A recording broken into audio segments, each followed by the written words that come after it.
بەستە و قسەکردن لەسەر چۆنێتی بەڕێوەچوونی کەمپینەکە دەچینە لای پامنێرمان سامان فەتاح ڕاستەوخۆ لە شاری هەڵەبجەوە لەگەڵمانە بێت. سامان سڵاوی خوا لەبێت توم کاتت باش. کەمپینەکە چەند ڕۆژێکە ڕاگەیەنداوە چی کراوە بۆ پێدانی ئەو هاوکاریانە بە کەمەندامان و ڕێژەی هاوکاریەکەش لەو ئاستەیە کە کەمەندامان و خوێندکارانی کەمەندام خاوەن پێداویستی تایبەت سوودی لێ وەربگرن؟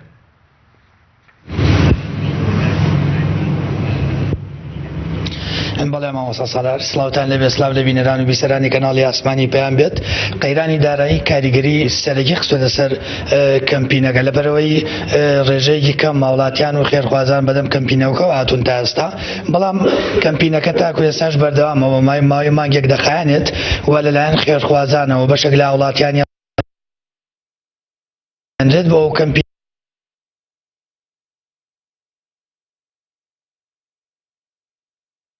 بەڵێ سامان هەڵەبجە لە دەروی هەڵەبجەوە هاتوون و لەوێ دەخوێنن. من بۆ زانیاری زیاتر لەبارەوەی کە تاکو ئێستا بەردەوامە. بەڵێ سامان بەردەوام کە تاکو ئێستا چی کۆکرابێتەوە دەربارەی ئەوەی کە هەم لە ڕووی مادیەوە هەم لە ڕووی خۆراکیشەوە مامۆستا مەریوان ئەدوێنم کە هەڵساون بە ڕاگەاندنی کەمپینەکە لەگەڵ گروپی کۆمەڵناسان و دەروونناسانی خۆبەخشان. من مامۆستا مەریوان ئەرکنە ببێنە ئێرەوە تاکو ئێستا ئێوە چتان کۆ کردوێتەوە لە ڕووی مادە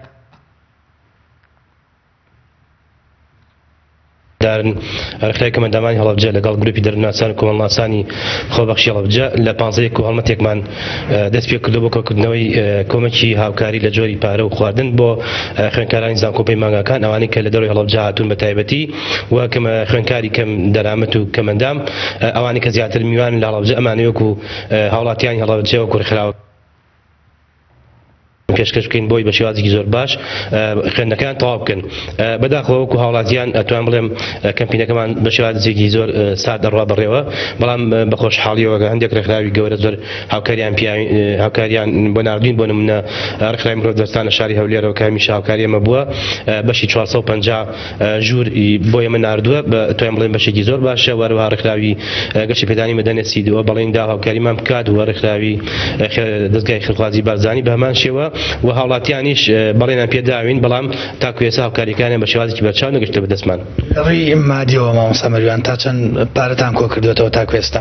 تاکو ئێستا ئێمە نزیکی 3 ملیۆن دینارمان کۆ کردوێتەوە بە هەمان شێوە ڕێکخراوی مرۆڤ دۆستان بڕی 2 ملیۆن دیناری داوە بە ئێمە و ئەمڕۆژ و ڕۆژەکانی تریش ئێمە پەیوەندیمان پێوە چین بە پێی توانای هاوڵاتیان و خەڵکان بۆ نمونە کەسی وایە 100,000 کەسی وایە زیاتر و کەسی وایە 5,000 ئێمە کەم لیان وەرەگرین و تابێت ئەوەی کە بە شێوازێک بتوانین بەشی چەند خوێنەکارێکی لێبین. خوێندکارانە گرێتەوە خۆیان پێداویستە تایبەتەکانە گرێتەوە کە لە دەرەوەی هەڵەبجەن لە هەڵەبجە میوانن. هەموو خوێندکارێکی کەم دەرامەت دەگرێتەوە لە ناو هەڵەبجە، واتە کەمەندام بێت لە ناو هەڵەبجە بێت لە زانکۆپی مانگا بێ و خوێندکاری کەم دەرامەتیش بێت لە زانکۆپی مانگا بخوێنێت. زۆر سپاس.